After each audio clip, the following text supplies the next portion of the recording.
मेरी इस वीडियो में आप पढ़ेंगे सकराई। इससे पहले वाली वीडियो में मैंने आपको कार्बोहाइड्रेट्स के बारे में बताया था और कार्बोहाइड्रेट्स में सबसे महत्वपूर्ण टॉपिक जो मैं बता रहा था आपको सकराई। मैंने कार्बोहाइड्रेट्स का वर्गीकरण किया हुआ है, मेरी पहली वीडियो में जाके आप देख सकते हैं। तो आज इस वीडियो के अंतर्गत मैं आपको बताता हूँ सकराई, जो कि बोर्ड में बहुत ज़्यादा इंपॉर्टेंट है, आपको पता होना चाहिए। सकराई यह रंगहीन क्रिस्टलीय जल में विलय होती है और स्वाद इनका होता है मीठा, तो उसको हम कहते हैं सकराई। ये दो प्रकार की होती है, नंबर 1 मोनोसैकराइड, नंबर 2 डाइसैकराइड। जो मोनोसैकराइड होती है इनका जो फार्मूला होता है CnH2O और इसका जल के अनुपात में N से इसका मल्टीप्लाई करेंगे तो ये मोनोसैकराइड होती है। इनमें एक कार्बन पे तो कार्बोनिल समूह होता है और अन्य जितने भी कार्बन होते हैं उस पर हाइड्रॉक्सिल समूह उपस्थित होता है। कैसे, आइए एक उदाहरण से मैं आपको समझा देता हूं कैसे। देखिए, अगर मैं बात करूं एक मोनोसैकराइड के बारे में, जैसे कि ग्लूकोज, ये आपके कोर्स में भी है, बहुत ज़्यादा इंपॉर्टेंट है। ग्लूकोज से बहुत ज़्यादा क्वेश्चन बनते हैं। आइए अब मैं आपको समझा देता हूँ ग्लूकोज का जो अणुसूत्र होता है, मैंने अभी बताया, इसका फार्मूला ये है और ये एक हेक्सोसक्रा होती है, यानी कि इसमें कार्बन के अणुओं की संख्या 6 होती है। अगर मैं इस फार्मूले में रखूं तो कार्बन के 6, हाइड्रोजन के 12, ऑक्सीजन के 6 अणु आ जाते हैं। इसके ये होती है ग्लूकोज। अगर मैं ग्लूकोज का अणुसूत्र लिख के दिखाऊं तो आपको पता चलेगा। मैंने अभी बताया एक कार्बन पे होता है कार्बोनिल समूह और अन्य पे हाइड्रॉक्सिल समूह उपस्थित होता है। कैसे, आइए समझते हैं। अगर मैं इसके ग्लूकोज के 6 अणु को ऐसे लिख दूं, 1 2 3 4 5 6, इस पे एल्डिहाइड समूह होता है CHO और अन्य तत्वों पर OH समूह। ये ग्लूकोज का अणुसूत्र होता है, संरचना सूत्र इसकी ऐसे बना देते हैं हम।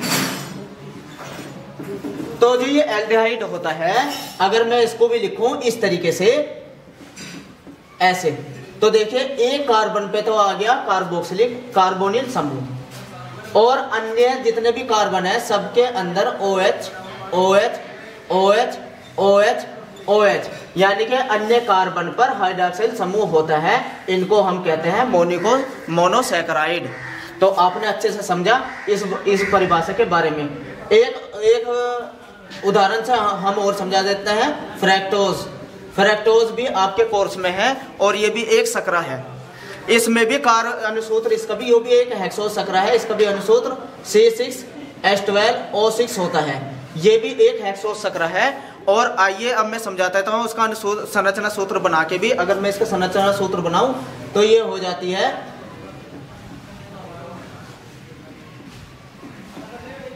इसके दूसरे कार्बन पर कार्बोक्सिलिक समूह आ जाता है और अन्य के साथ OH ही रहते हैं।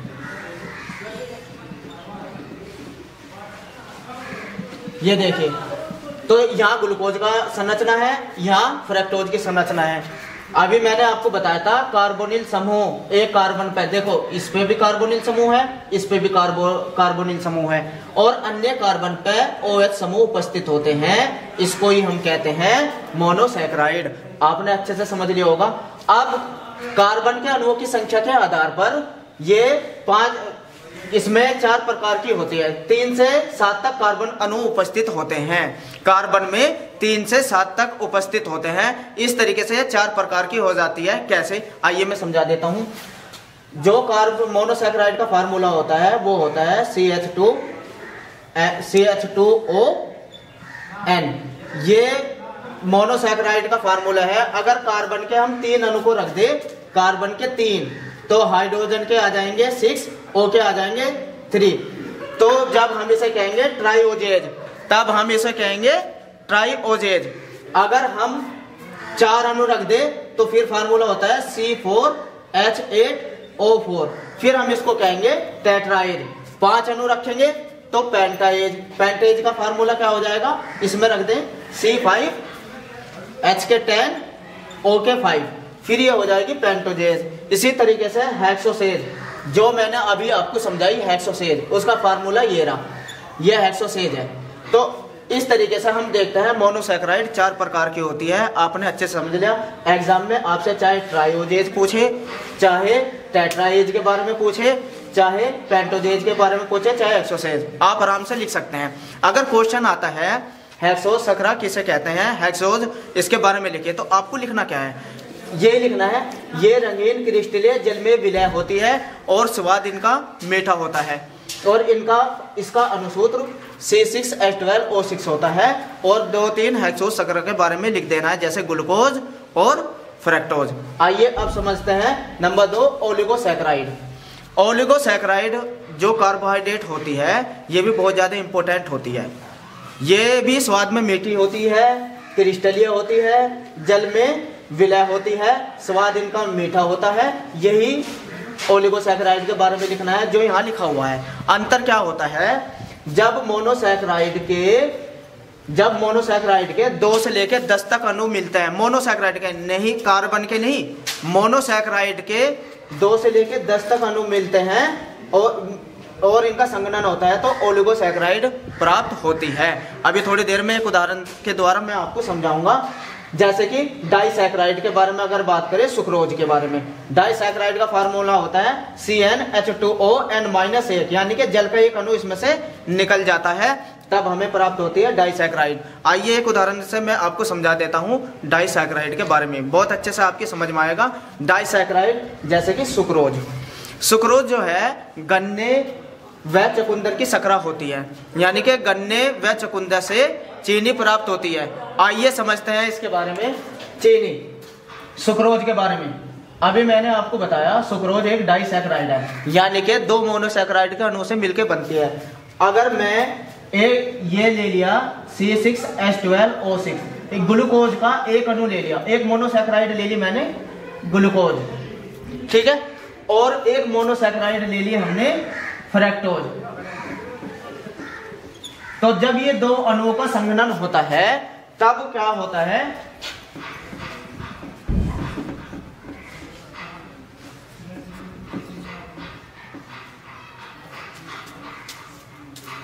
और जल का एक अणु निकल जाता है। अब आप देखिए ये प्राप्त हुई सुक्रोज। सुक्रोज जो है वो 2 अणुओं से मिलकर बनी हुई होती है, यानी कि ग्लूकोज से और फ्रक्टोज से।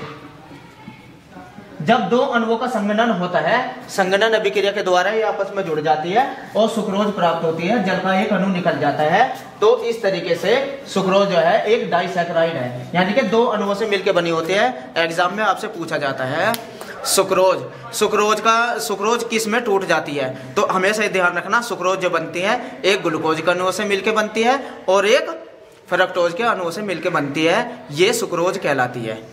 ठीक है, अच्छे से समझ लेना। सुक्रोज काहे के अणुओं से मिलकर बनती है, ग्लूकोज के और फ्रक्टोज के संघनन के द्वारा बनती है। इसी तरीके से अगर मैं बात करूं माल्टोज के बारे में,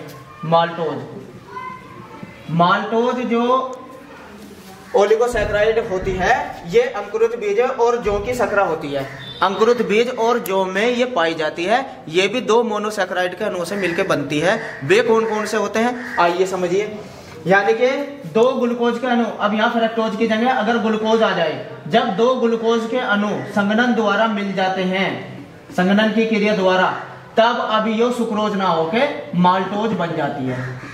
यानी कि हम कह सकते हैं माल्टोज जो होती है वो ग्लूकोज के 2 अणुओं से मिलकर बनी होती है, जबकि सुक्रोज ग्लूकोज और फ्रक्टोज के अणुओं से मिलकर बनती है। ये दोनों में डिफरेंस है, ध्यान रखना। बहुविकल्प में भी आपसे क्वेश्चन पूछा जा सकता है कि सुक्रोज किन अणुओं में विघटित होती है, तो वहां उत्तर आएगा ग्लूकोज और फ्रक्टोज में।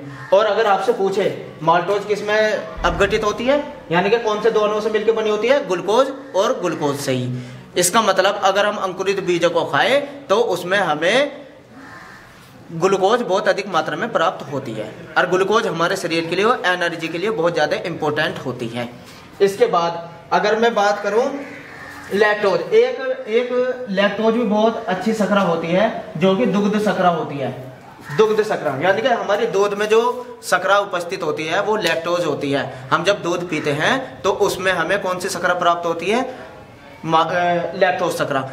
कभी एग्जाम में बहुत ज्यादा बार पूछी गई है, निम्न में से दूध की सकरा कौन सी है, तो वहां उत्तर आ जाएगा लैक्टोज सकरा। ठीक है।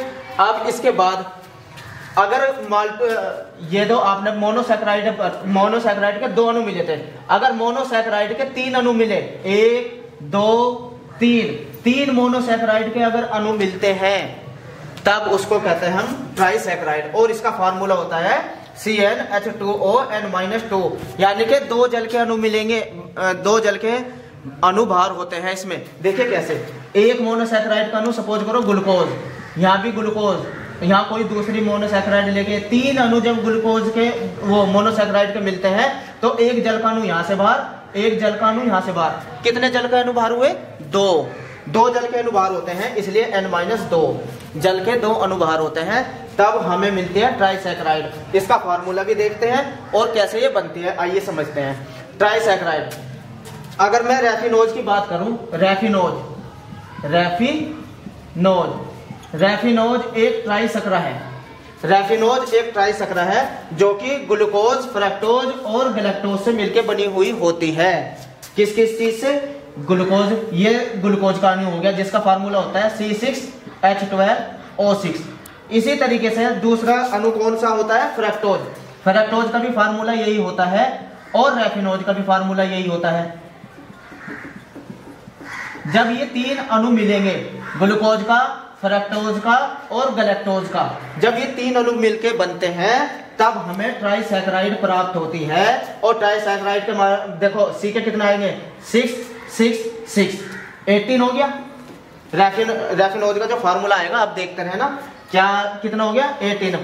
हाइड्रोजन के देखो 12 12 12 12 36 में से 2 कितने हाइड्रोजन के अणु निकल जाएंगे? 4, क्योंकि जल के 2 अणु बाहर हो रहे हैं, तो 2 दूनी 4, तो 36 में से 4 गए हाइड्रोजन के 32, और ऑक्सीजन के कितने बाहर हो जाएंगे? 2। कितने तो ऑक्सीजन के अणु? 6 6 दूनी 12 6 18 18 में से कितने अणु बाहर हो जाएंगे? 2 अणु, तो रह जाएंगे ऑक्सीजन के 16।